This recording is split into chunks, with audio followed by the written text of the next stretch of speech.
Yo, what's going on, everybody? JoJo back with another video. As you can see by the title, we got our roster update predictions. I know this is coming out a little later, but you still have time to jump in on some of these cards. Two of these players, if they don't go diamond this time, as long as they keep it up, they should go diamond next time. We have a couple silver to gold players. A few of these players, I honestly don't know how they're not already gold, but we're going to go over those guys. We're going to get right into the video, but before we do, let's go ahead and spam up that like button. Let's aim for 30 likes on the video. Go ahead and hit that sub button and turn on that notification bell. That way, anytime that we make a post, you don't miss it and you don't miss out on the stubs that we're just handing out for free. And of course, follow the Twitch channel that's in the description. Honestly, by the time you're watching this video, we should be live over on Twitch, so come check us out over there. And of course, comment down below, who is your lock to go diamond? Who did you invest in? But if you follow the channel, you know who I've invested in. And honestly, after doing a good amount of research, there's a few more players who I plan on investing in after the video. First player we're going to talk about, Kyle freaking Tucker. Now, his price reflects diamond. I typically tell you all the time, don't go in on players like this. Because, like I said, it's already showing diamond. This is, if there's somebody who I think is a lock to go diamond, it should be Kyle Tucker. Because as you can see, he's up plus 13 against lefties and he's at 87. He's got gold fielding, so you don't have to worry about that getting in the way. And he's been batting over 300 against lefties. Over his last 28 days, this dude is batting 420 with a 754 slugging percentage and a 1.221 OPS, 4 home runs, 7 doubles, and 2 triples. This dude is straight killing it. That's 13 extra base hits over his last 28 days, not 28 games, 28 days. That's 13 extra base hits. That's ridiculous. I think Kyle Tucker should be a lock to go diamond. Personally, I haven't invested in him. I only have one, and I actually, since we're right here, I'm going to go ahead and sell it. If he was a little cheaper, I would go ahead and buy in, but I think he goes diamond. The second player I have on my list is Javier Baez, man. I don't know. He's pretty cheap. This isn't a bad place to buy in at. He has diamond fielding, which is amazing because that isn't going to get in the way. Typically what that tells you is he doesn't need much to his hitting. He needs a contact boost. And Javier Baez is batting over 400 over his last 14 days. 745 slugging percentage with a 1.230 OPS with 5 homers, 4 doubles. That's 9 extra base hits over his last 14 days. 400 batting average.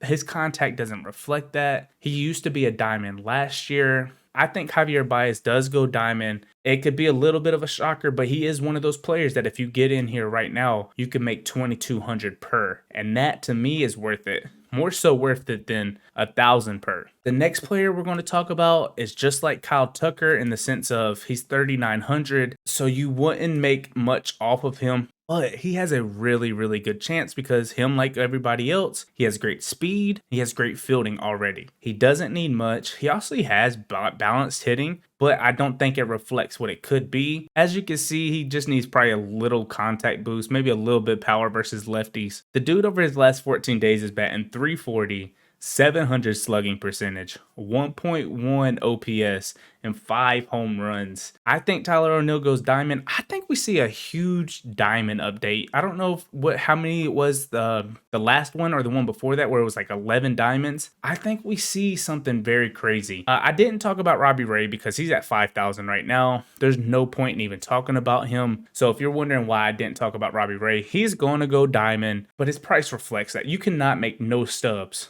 off of Robbie Ray. That's why I didn't put him in this video. Kendall Graveman. He's at 2,700. You can make 2,300 per. I personally will not be investing in Kendall Graveman. I have one that's just from packs. He's been good. Don't get me wrong. Over his last 6 games, which is 14 days, he has a 0 ERA, but a 1.4 whip. I don't think he goes diamond. Specifically because over his last 28 days, he had that game where he gave up the grand slam to the Mariners, which gave him 4 earned runs. So I don't personally think that Kendall Graveman goes diamond, but I do know some people invested in him or they have a lot of him. I don't think he goes diamond this update right here. The next person we're going to talk about is somebody that y'all know I've been beating the drum on since he was at 1,000, since he was at quick sale value. This was the person I told y'all when he was at quick sale value, because those are the people I like to try to find who have a really good chance to go diamond at some point. He has diamond fielding. 2, he has great speed.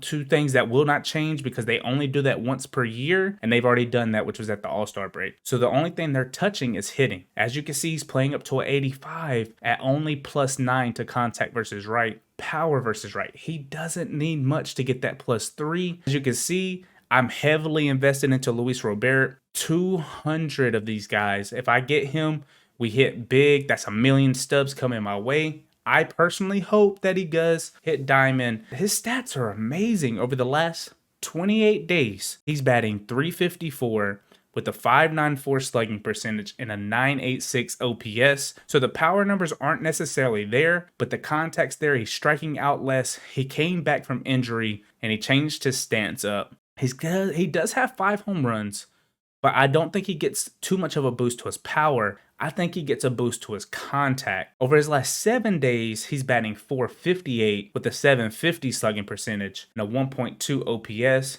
SDS loves their young players, as seen with Vlad Jr., who's having an amazing year. He's went from a 75 all the way up to a high. Even when he was in a slump, he still went up into the mid-90 diamond. So you know they love their young players. They started Wander Franco out as a gold. I think SDS loves the youth movement. So I know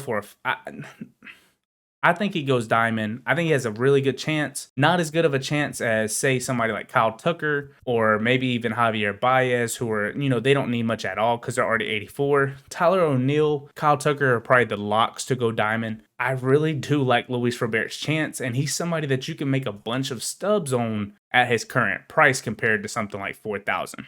The next few players we're going to talk about are players who are silver to gold options. And the first one I'm going to talk about is Lance McCullers Jr. He's only going for 300, so you can buy in and make 700 per. I like doing stuff like this as well because you can make a bunch off of silvers because you can buy a whole bunch of them. For me, I have 1.2 million stubs, so I could buy hundreds and hundreds of Lance McCullers compared to maybe 15 Tyler O'Neills and make way more off the Lance McCullers. Over his last 12 inning pitch, which is 14 days, he has a 2.25 ERA, a 1.083 WHIP, and a 10.5 K per 9, but he does have 6 walks. The problem with Lance McCullers is you need his hits per 9 to go up, you need his stamina to go up, you need his walks to go up, but he doesn't need much to go up to gold. And I think they find a way to push him up to gold because he is having a really, really good season. There's no reason Lance McCullers should be a silver.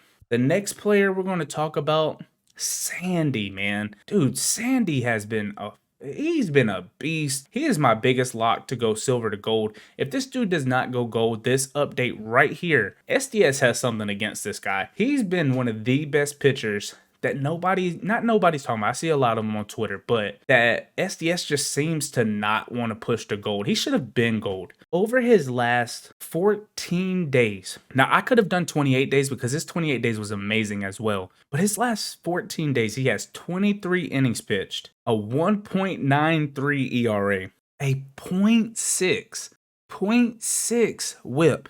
That's amazing. And a 10.4 K per 9. Now, Sandy's K per 9 is 56. Over the last month, his K per 9 is 12.5. There's no shot that K per 9 stays at 56. If it does, I promise you, this is the one guy that honestly, I want to invest heavy in because I think by the end of the year, he could be diamond. That's how good his season has been. That's how good he has been. His K per 9s are up. That's the biggest thing that's holding him back. He doesn't even walk anybody. I don't know why his walk per 9 is a 70 because he only has 1 walk over his last 14 days and I think 3 over his last 28, which is 37 innings pitched. He's always been a control pitcher and not that much strikeouts, but he's been striking people out as well. Listen to me. If there was somebody that I'm investing in heavy, it's going to be Sandy. I have 0 of this dude right now. I'm not investing for him to go gold. I won't make much of him going gold. I'm going to take my chance, invest heavy right now while he's under gold prices because he's going to go gold and hope that he hits diamond at some point.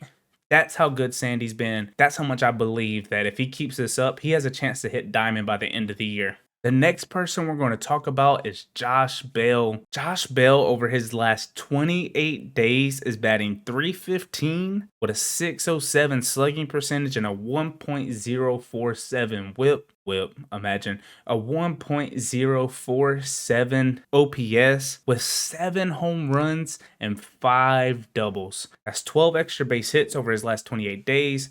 He has the power. He's always had the power on his card. The contact is what you need a boost in, and him batting .315 over the last month gives me the he should hit gold. There's no reason that Josh Bell shouldn't be a gold card come this update tomorrow. I'm not investing in Josh Bell. You can make 400 per. That's not bad at all. But like I said, I plan on putting almost all my stubs into Sandy, hopes that he keeps it up and goes diamond by the end of the year. But Josh Bell is not a bad investment. I think he does go gold this update right here. If there are any other sleepers that you have found, and I'm not talking about the Robbie Rays, I'm not talking about anybody like that. Specifically, if there's a silver to gold option that you see nobody talking about, or a gold to diamond, not this update, but the next one, put it down in the comment section below. Make sure you hit that sub button as we're chasing 2K subs. I was hoping to hit it hopefully by the end of the month. I don't think it's going to happen. I know we've been a little inconsistent, but I appreciate y'all for sticking with me. Spam that like button as it pushes us into the algorithm. And as always, I love y'all. Peace, love, and until next time.